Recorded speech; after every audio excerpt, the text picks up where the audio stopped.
Okay, so soon we go to Afghanistan. Soon I go to Afghanistan. Yes, and I don't.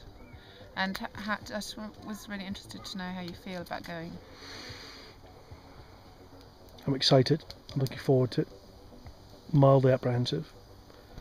Things have changed a bit since I was last there, so... What's changed? Battle space, the airspace.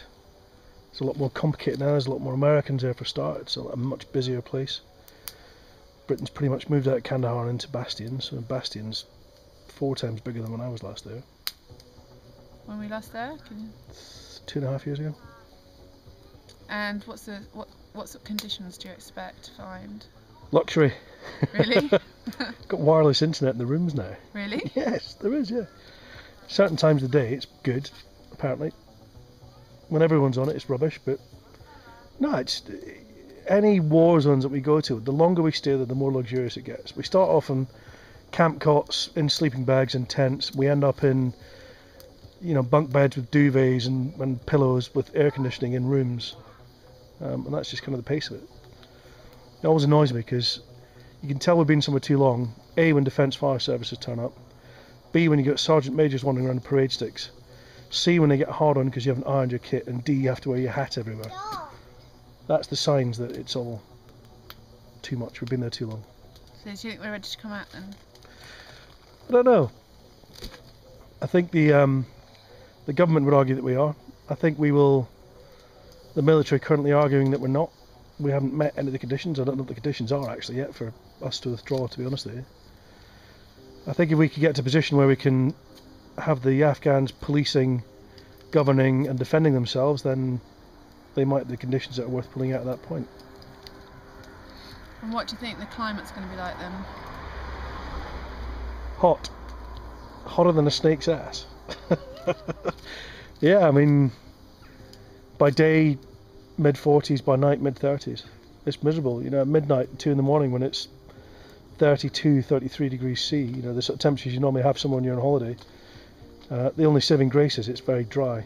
There's not that much humidity, so you get accustomed to it quite quickly. You still sweat, but it's not so bad. So what are you wearing in the cab? I will be wearing my fireproof underwear. So we should wear fireproof long johns, but I usually just wear a pair of normal cotton briefs. I wear a fireproof top, and then we put our flying fire retardant multi-terrain pattern flying gear on top. Yeah. Which is a camouflage pair of trousers and a camouflage kind of shirt jacket. Or everything called a UBAX, underbody armour combat shirt, but it's fireproof in the middle and has fireproof sleeves, but it's much lighter weight with a zip up neck thing. And on top of that you wear your combat jacket with body armour and all your life-saving equipment attached to it.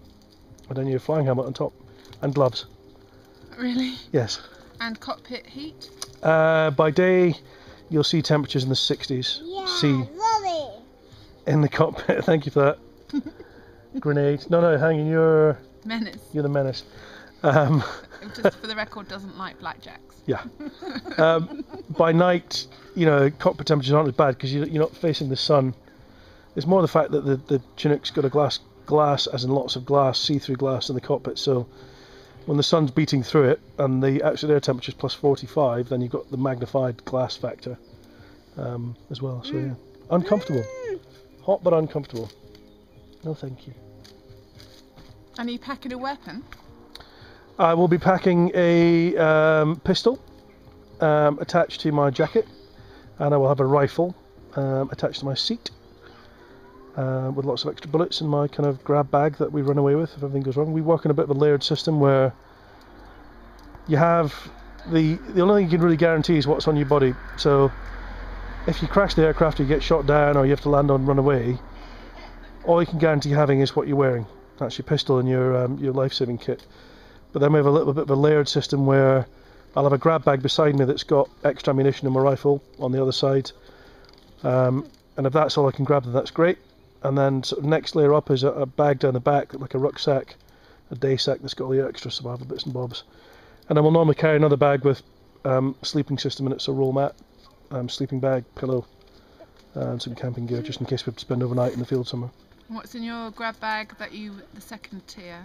Second tier, that's just, it's just a lot more survival things, water bags, night vision aids, survival aids, location aids, that sort of stuff.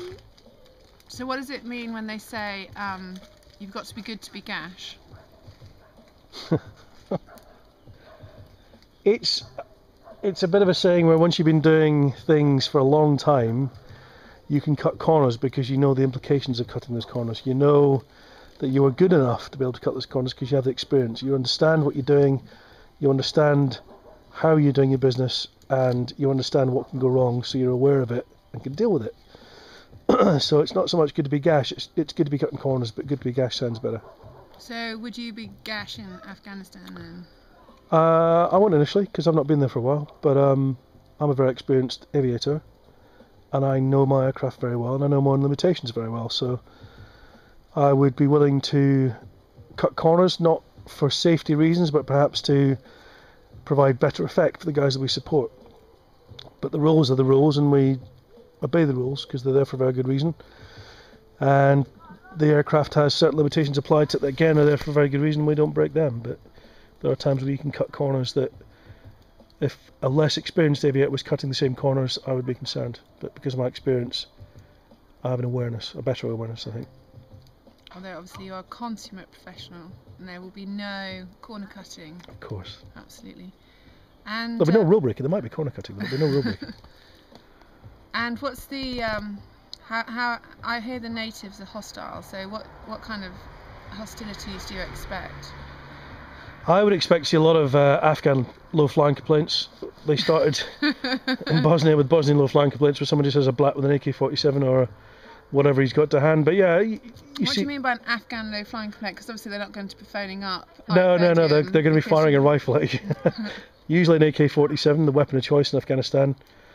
By day you never really see it unless it hits the aircraft and you hear like a bang bang sound or a ticking sound as it passes through the aircraft.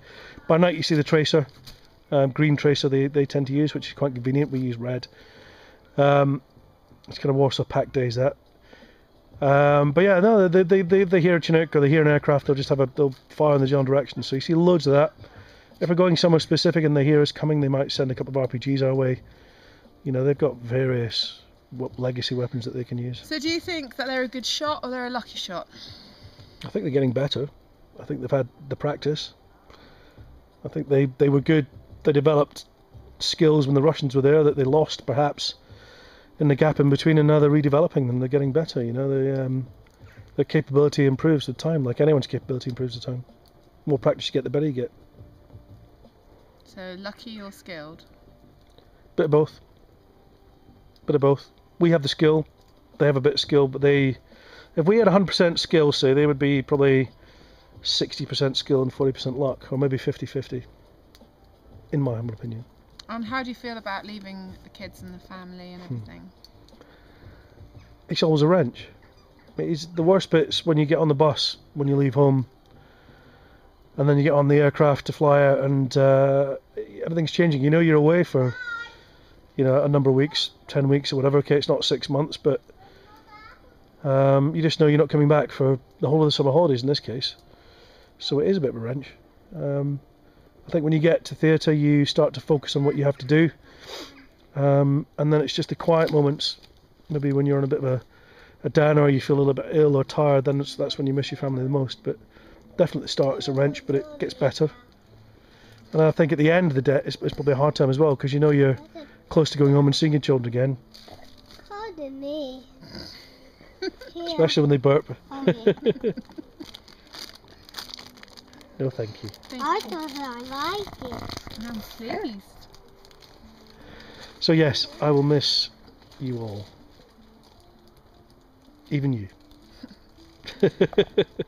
Thank you very much. You're welcome.